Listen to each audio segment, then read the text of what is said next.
السلام علیکم، ہمارے چینل پہ خوش آمدید، جہاں ہم صحت اور تندرستی کے ایسے موضوعات کو بیان کرتے ہیں جو آپ کے لیے اہم ہیں۔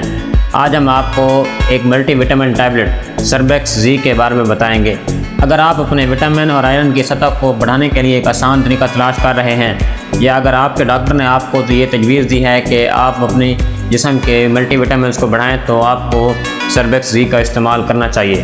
جی ہاں دوستو، سربیکس زی ایک ملٹی وٹامن ٹیبلٹ ہے جس میں زنک کی موجودگی بھی ہے، جو کہ آپ کے پٹھوں کے کھچاؤ کو دور کرتی ہے اور جسم کو توانا کرتی ہے۔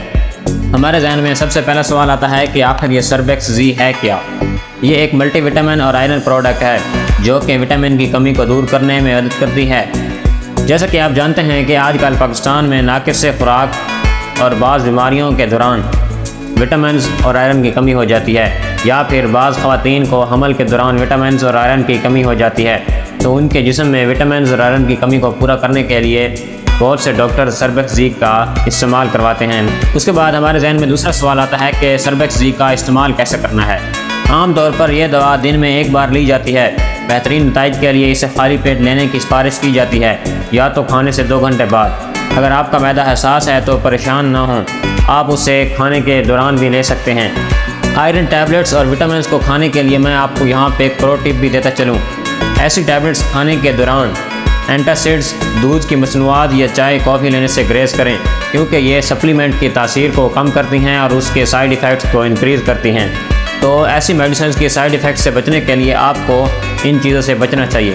اس کے بعد آپ کے ذہن میں یہ سوال آ رہا ہوگا کہ سربیکس زی، ہم آپ کو بتاتے چلیں کہ آئرن کی حد سے زیادہ مقدار 6 سال سے کم عمر کے بچوں میں ویلک زہر وینوم بڑھ جاتی ہے، لہٰذا اس دوا کو بچوں کی پہنچ سے دور رکھیں اور یہ یقین کریں کہ آپ کو آئرن اور ملٹی وٹامنس کی کمی ہے۔ اگر آپ کو یہ یقین ہو جائے کہ آپ میں آئرن اور ملٹی وٹامنس کی زیادہ کمی نہیں ہے، تو آپ ان ٹیبلٹس کو لینے سے گریز کریں، اور اگر آپ نے غلطی سے یہ ٹیبلٹس لے لی ہیں تو ڈاکٹر سے رجوع کریں۔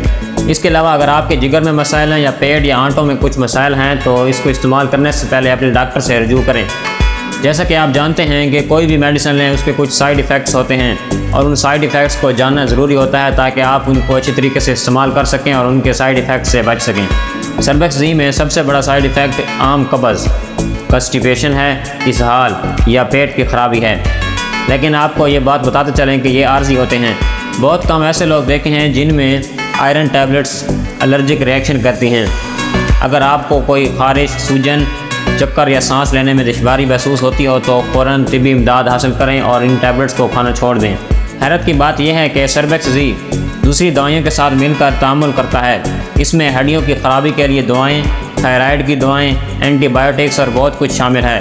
اس لیے مداخلت سے بچنے کے لیے اپنی خوراک کو جگہ دینا واقعی اہم ہے۔ اس کے علاوہ سربیکس زی کی ٹیبلٹس کو دھوپ سے بچائیں اور بچوں کی پہنچ سے دور رکھیں، اور اس کو ڈائریکٹلی سن لائٹ سے بچائیں، اور اس کو روم ٹمپریچر پر رکھیں۔ کوشش کریں کہ 25 سے 35 ڈگری سینٹی گریڈ ہو، تاکہ یہ آپ پر زیادہ سے زیادہ اثر کر سکے۔